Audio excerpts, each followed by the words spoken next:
Okay, time to work on the skylight. Um, got this cleaned up around here a little bit. All this will be coming off to do ice and water shield anyway, on the whole roof. This was just temporary to get through the winter last year. And so right now I kind of have it mocked up. Still don't know exactly how this is going to go because it's kind of nuts really, because this is pretty thin.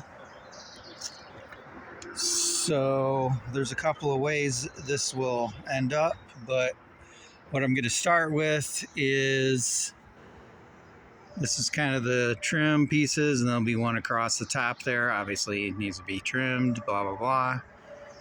And then every foot I have some 3/8 lag bolts, or I'm sorry, carriage bolts.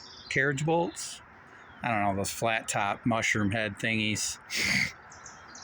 I will put the mushroom head part on top, and then that'll go through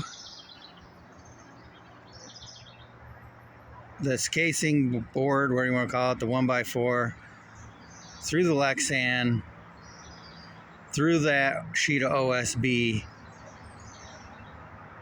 and I'll get it all mounted, with this flat surface, and then take the plastic off and trim out a hole. So it'll kind of be like a double ply kind of frame around it, I guess you would say. And we'll see how that goes. I don't know how much it's going to droop. I mean, I'm hoping to pinch this in here pretty good so that it holds it from drooping, but it's pretty thin. Another idea I had is kind of flipping it upside down and heating it up so that it gets a little bit of a bubble to it, but I really don't want to do that. I don't know how it will affect the clarity. I've never done it. I know you can do it. I've never done it, so at this point it's not worth the risk on a $120 piece of Lexan. This is the UV resistant type, so it costs more. I don't know, I think it was $40 or $50 more. And then, also worst case scenario, some sort of,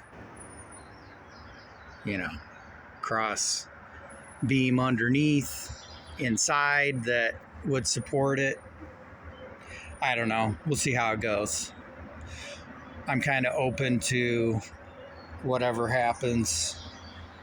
It's going to do what I need it to do, which is bring light in. So the other thing, and so then after that, I may mount it on yet another piece of OSB underneath, so that I hinge it up there so that I can open this either for maintenance or for air to get out, whatever.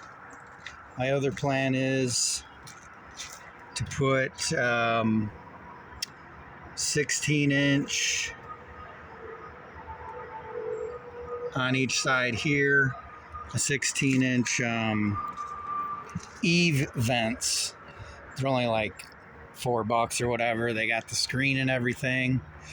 And then the T111 on the outside will have a little, back here, T111 will have a door over it, with hinges and everything, so that I can close it when I want to. So we'll see how all that works as far as capabilities of venting. I don't know. I may modify that at some point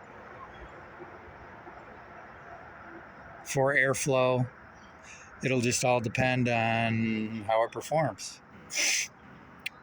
But that is the plan so far. Looks like they have some basic instructions here to, I guess, a minimum of 20 millimeters from the edge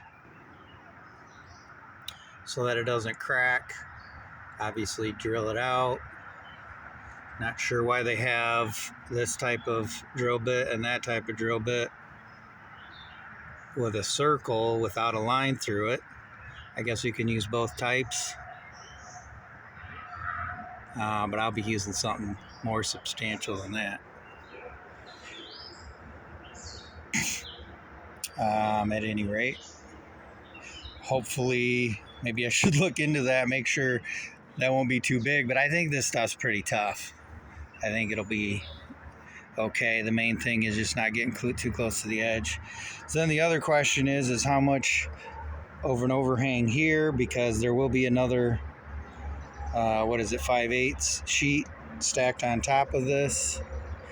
And so I was thinking I would just put a piece of drip edge down this just to make it wider. Maybe later I'll use a wider piece of lumber. I don't know.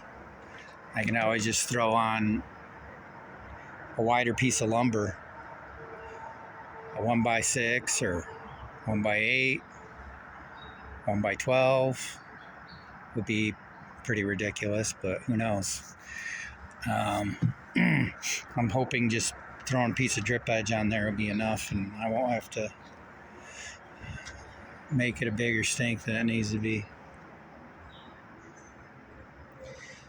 But that's kind of where I'm at. Sort of still in the planning phase, but hoping to knock this out tomorrow. So, guess that's all for now.